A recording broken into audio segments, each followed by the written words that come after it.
ولقد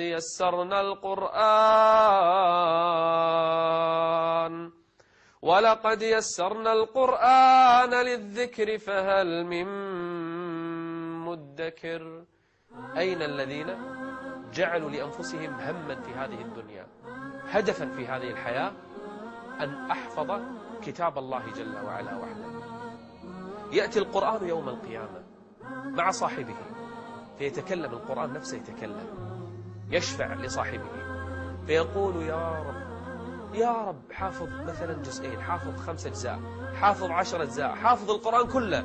فيتكلم القرآن يقول يا ربي حله، يعني جمله في المحشر، فيلبس تاج الكرامة. الله أكبر، أي كرامة أعظم من هذه الكرامة؟ فيلبس تاج الكرامة. القرآن ما يرضى بهذا بس، فيتكلم القرآن يا رب زده، يا رب زده، فيلبس حلة الكرامة. الناس عراة هذين لابسين، يلبس تاج الكرامة ثم يلبس حلة الكرامة علشان أمام الناس الكل يعرفهم. من هؤلاء؟ إنهم أهل القرآن، يرجون تجارة لن تبور. خيركم من تعلم القرآن وعلمه. القرآن ما يرضى بهذا وبس، يتكلم القرآن يقول يا ربي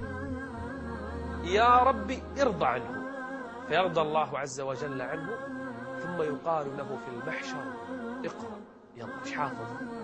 حافظ البقرة ابدأ، حافظ آل عمران اقرأ، حافظ النساء اقرأ، حافظ الأنفال اقرأ، حافظ جزء عامة اقرأ. فيبدأ يقرأ القرآن ويرتل. من يسمعه؟ من في المحشر. من يسمعه؟ ملائكة الرحمن. من يسمعه فوقهم؟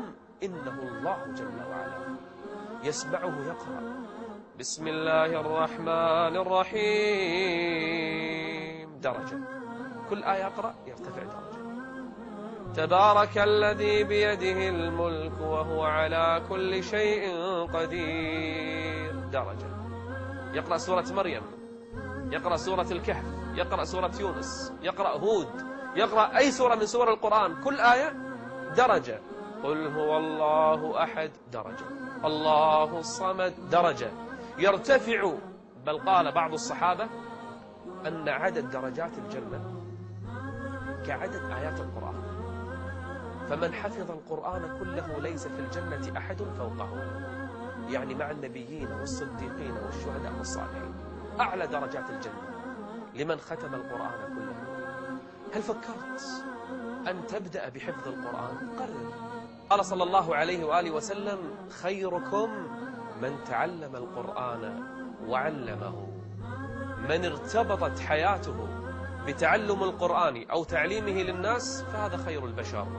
لما القرآن؟ لأنه كلام الله جل وعلا.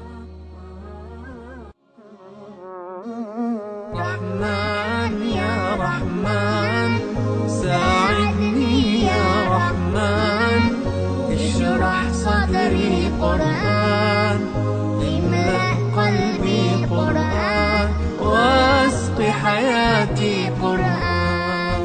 رحمن يا رحمن ساعدني يا رحمن، اشرح صدري قرآن، املأ قلبي قرآن، واسق حياتي قرآن.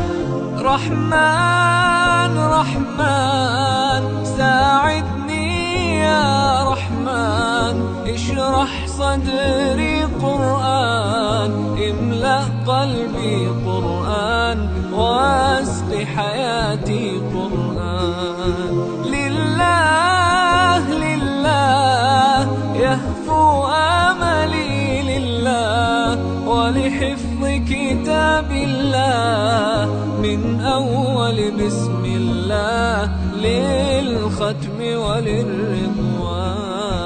رحمن يا رحمن ساعدني يا رحمن، اشرح صدري قرآن، املأ قلبي قرآن، واسق حياتي قرآن. الله